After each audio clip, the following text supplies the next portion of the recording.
3 weeks after I buried my wife, I stood in our living room and watched my son measure the walls for staging photos. His wife was in the kitchen calculating property values on her phone. They didn't know I'd already signed the deed over.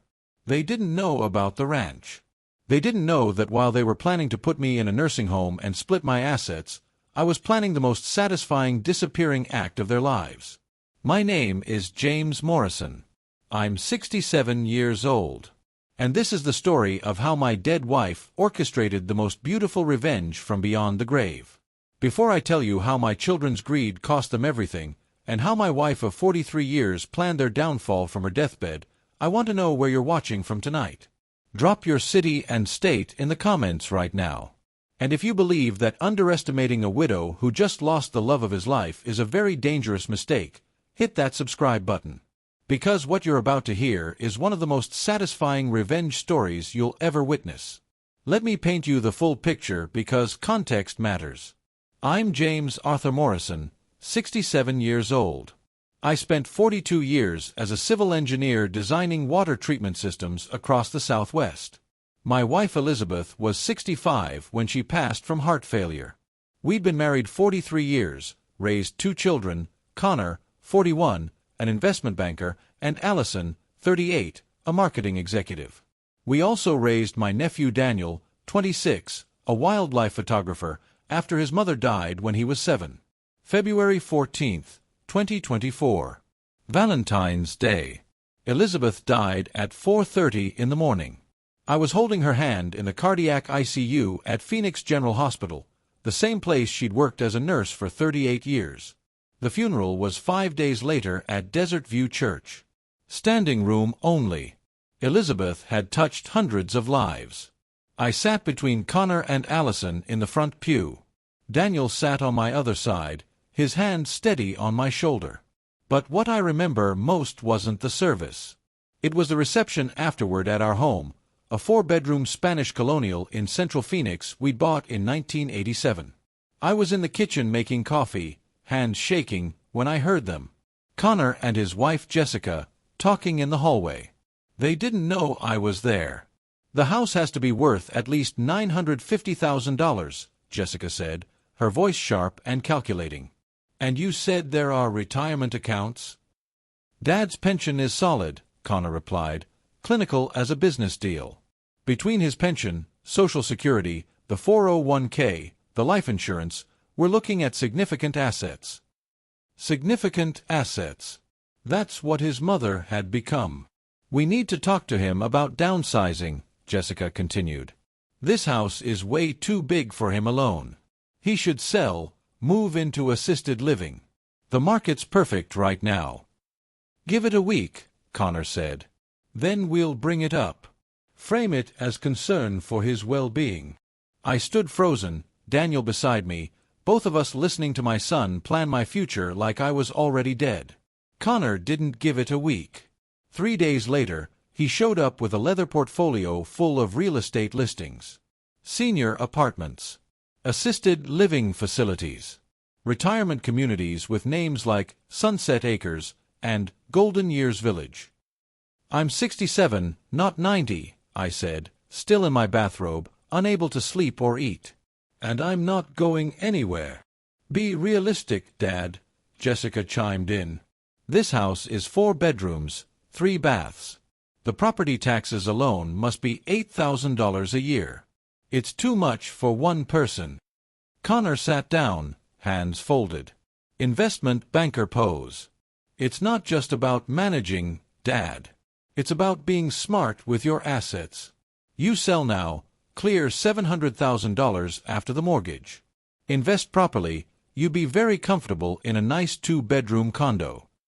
"And what happens to that $700,000? I asked. They exchanged a guilty look. "Eventually that would be part of the estate," Connor said carefully, "which Allison and I would inherit. So really, we're just talking about timing." There it was. They wanted me to sell the house where their mother and I had built our life so they could get their inheritance faster. "I'm not selling," I said. "We'll come back when you're thinking more clearly," Connor said as they left. Allison and her husband Kyle arrived the next day. Different approach, same goal. "Daddy, we're so worried about you," Allison said, using the voice she reserved for when she wanted something. "This house, all these memories of Mom, don't they make it harder?" "Every memory of your mother is precious to me," I said. Kyle leaned back in Elizabeth's favorite chair like he owned it. "My therapist says after major loss, people need to make big life changes. New environment, new routines. It's psychology, man." "Your therapist," I repeated slowly. "Certified professional. Charges $350 an hour, so you know he's good." Over the next 2 weeks, it got worse. Connor hired an appraiser without asking. The man showed up saying Connor had sent him to evaluate the property. I sent him away. Allison came by one day and I found her in Elizabeth's sewing room, the door I'd locked after she died, photographing everything with her phone. "Taking pictures for staging purposes," she said without guilt. "Buyers will want to see how the space can be utilized." "Get out of your mother's room," I said. "You can't keep us out forever, Daddy. This house will be ours eventually." The breaking point came 3 weeks and 2 days after the funeral. I'd been walking in Encanto Park, trying to clear my head. When I came home, 4 cars were in my driveway. I walked in to find Connor, Jessica, Allison, Kyle, and 2 strangers sitting in my living room. Connor had used his key. "Let himself in. Let all of them in. We need to have a family meeting," Connor announced. The woman in the designer suit stood. "Mr. Morrison, I'm Patricia Sullivan, estate attorney. Your children asked me to consult on asset management and estate transition." The man with the iPad waved. "Derek Chen, realtor. I've done a market analysis on your property. We're looking at $975,000, maybe cracking $1 million if we stage right." "We've consulted with Patricia about transitioning your assets now," Connor said, opening a folder on my coffee table. "Minimize estate taxes, protect your wealth." "We found you a beautiful condo in Tempe," Jessica added. 2 bedrooms, fitness center, pool. Much more social than being isolated here. "We've scheduled the listing for April 1st, Allison said. "Derek estimates offers within 2 weeks." Then I noticed Daniel wasn't there. "Where's Daniel?" I asked. "We asked him to leave," Kyle said casually. "This is family business. Real family. They'd kicked my son out of my house. We gave him $100 for a hotel," Allison added. "We'll call when we're done." "Here's what's going to happen," Connor said. "Patricia will file paperwork to transfer the house into a trust. Derek will list it April 1st. We'll move you into the Tempe condo by May." "And when I die?" I asked softly. "The trust assets will be distributed," Patricia said. 75% divided equally between Connor and Allison as your biological children, 25% to Daniel as your adopted nephew. Even in death, they decided Daniel was worth less. "Get out," I said quietly. "Dad, be reasonable. Get out of my house." That night, I opened the fireproof box in my closet. Inside was a manila folder marked, "For James. Open after I'm gone." Elizabeth's letter was dated 6 months before her death. "My dearest James, if you're reading this, I'm gone. And I imagine our children are circling like vultures. 3 years ago, I inherited $847,000 from my mother's estate. Remember, Connor asked to manage the money. Said he could double it in 5 years. When I said no, he called me foolish. That's when I started paying attention. I watched how Connor only called when he wanted money. How Allison only visited when she needed something. How they treated Daniel like a guest, not family. I knew when I died, they'd come for you. For the house, the savings, everything we built. Not because they loved you. Because they wanted what they thought they were entitled to. So I made a plan. That $847,000? I bought us a ranch in Montana. Remember my nursing conference in Billings 3 years ago? I lied. I spent a week looking at properties in the Bitterroot Valley. Found 600 acres with mountain views, a creek, everything we dreamed about. I bought it. Cash purchase. $680,000. Put it in a trust with just your name. Then I spent 3 years renovating it. New kitchen because you love to cook. Reading nook because you need quiet space. Photography studio in the barn for Daniel. I've been flying there every 3 months. Those conferences. Trips to our ranch. The last $167,000 went into maintaining it and setting up a trust fund for property taxes for the next 15 years. Current market value, $1.8 million. Let Connor and Allison have the Phoenix house. It's worth maybe $850,000. Let them split it and fight over it. You and Daniel go to Montana. Build a new life. Find peace. Wait 3 weeks after the funeral. Let them show their true colors. Then pull the rug out. I've attached deed transfer papers. Sign the Phoenix house over to them. 50-50. After the mortgage, they'll get maybe $360,000 each. But they'll never know about Montana. Unless you want to tell them. I love you, James. Go west. Find your peace. Your Elizabeth. I read it 3 times, tears streaming down my face. Then I showed Daniel. Aunt Elizabeth bought you a ranch, he whispered. She bought us a ranch. The next morning, I called Connor. Dad, are you okay? I've been thinking about what you said. About the house, about downsizing. You were right. I need a fresh start. Silence. Then, so you'll meet with Patricia and Derek? No. I'm signing the house over to you and Allison. Right now. 50-50 split. You can sell it, keep the proceeds. You want to give us the house? I want to be free of it. Your mother and I bought it together. Without her, it's just walls and painful memories. Dad, that's incredibly generous. Just promise me you'll take care of your sister. Split everything fairly. Don't fight.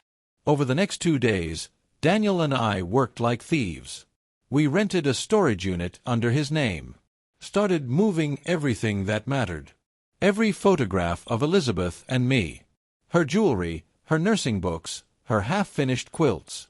My engineering texts, my tools, my father's watch. We worked at night, loading Daniel's truck when neighbors couldn't see. The house slowly emptied of everything with emotional value. We left the staging furniture. But the soul of the house.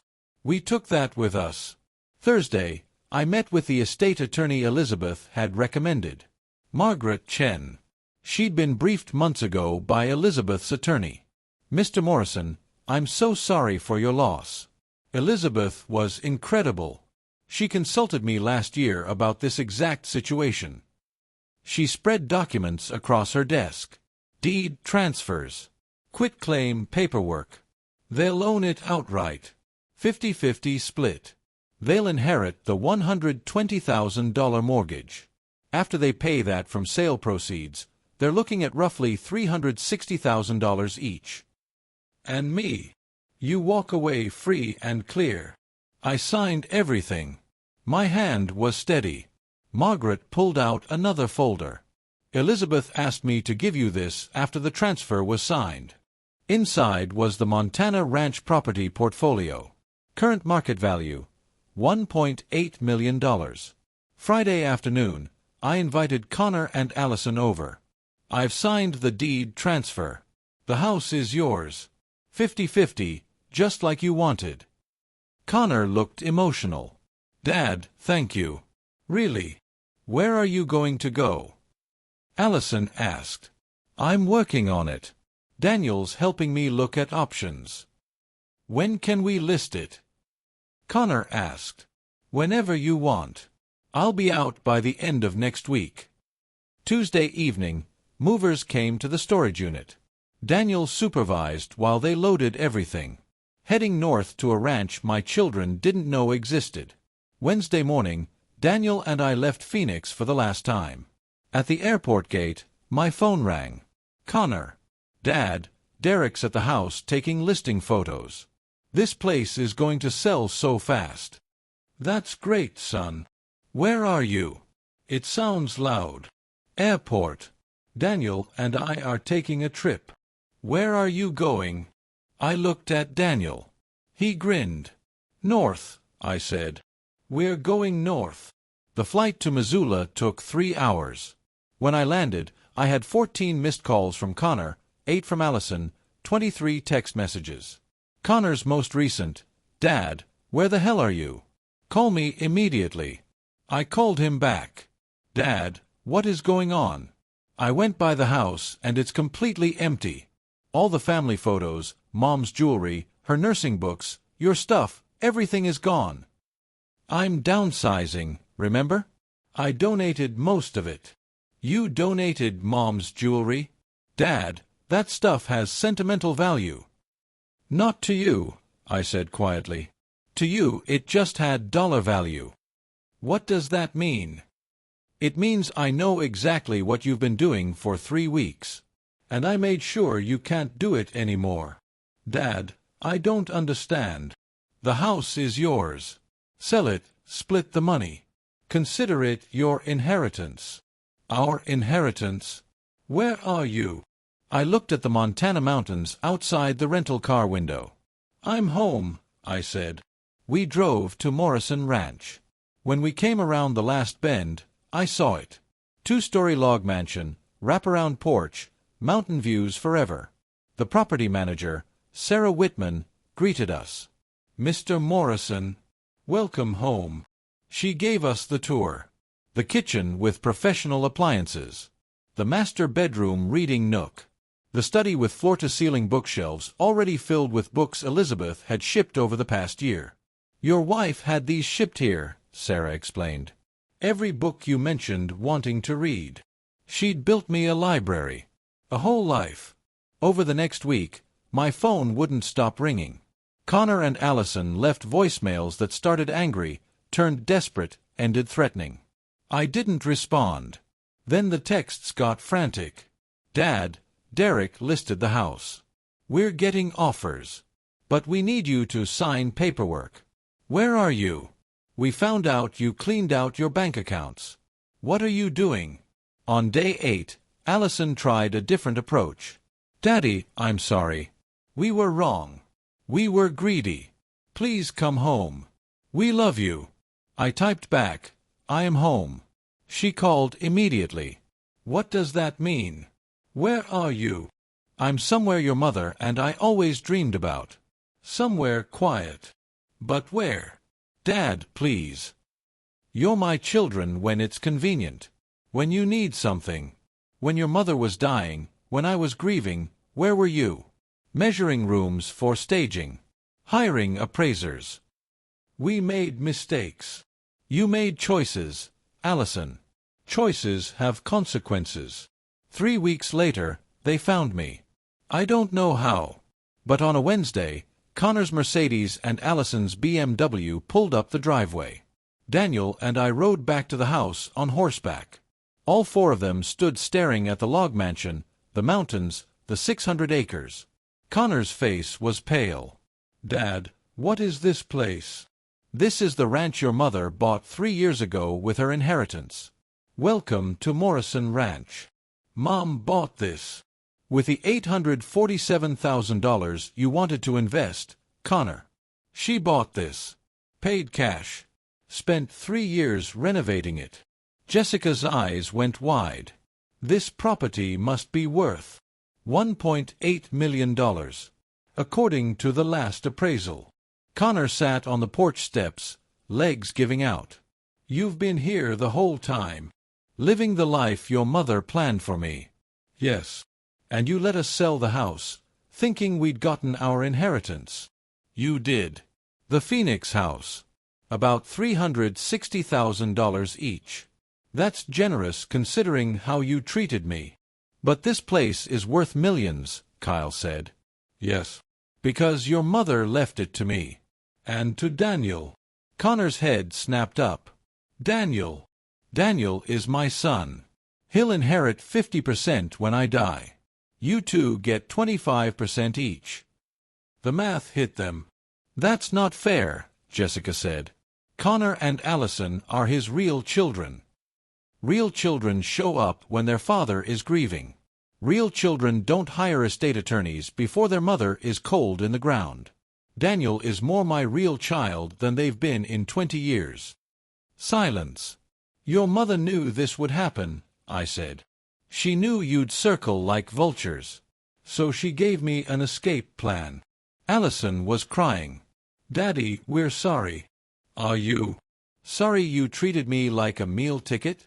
Or sorry you didn't get what you thought you deserved? Here's what's going to happen, I said. You're going to drive back to Phoenix. Sell the house, split the money, live your lives. And I'm going to live mine here. With Daniel. Can we visit? Connor asked, his voice broken. I thought about Elizabeth's letter. About forgiveness. Maybe. Someday. When you've figured out what you actually want from me. If it's a relationship, we can talk. But if you just want my assets, you're not welcome. They left. For people in expensive cars, driving away from the inheritance they'd gambled away through greed. That night, Daniel and I sat on the porch watching the sunset. Do you regret how it ended? Daniel asked. I regret they became people I don't recognize. But choosing the life Elizabeth built? No.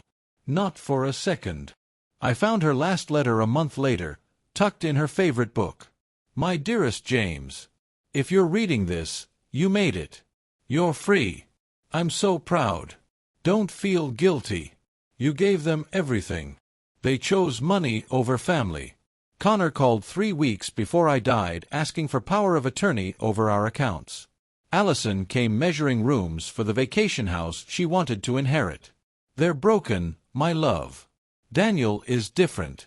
He called every week. Asked about my treatment. Sent photos to make me laugh. That's real family. Live this life. Watch the sunrise. Ride the valleys. You deserve happiness, not obligation. Peace, not guilt. A family that chooses you.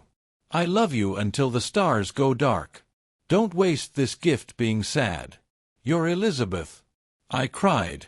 Not from sadness. From gratitude. For 43 years with a woman who loved me enough to plan my freedom. That was 14 months ago. Connor called last month. His voice different. Smaller. Dad, Jessica and I are divorcing. She was only with me for the money. After the inheritance didn't happen, she left. I'm sorry to hear that. Allison and Kyle are having problems too. Turns out marrying for money doesn't work when the money doesn't come.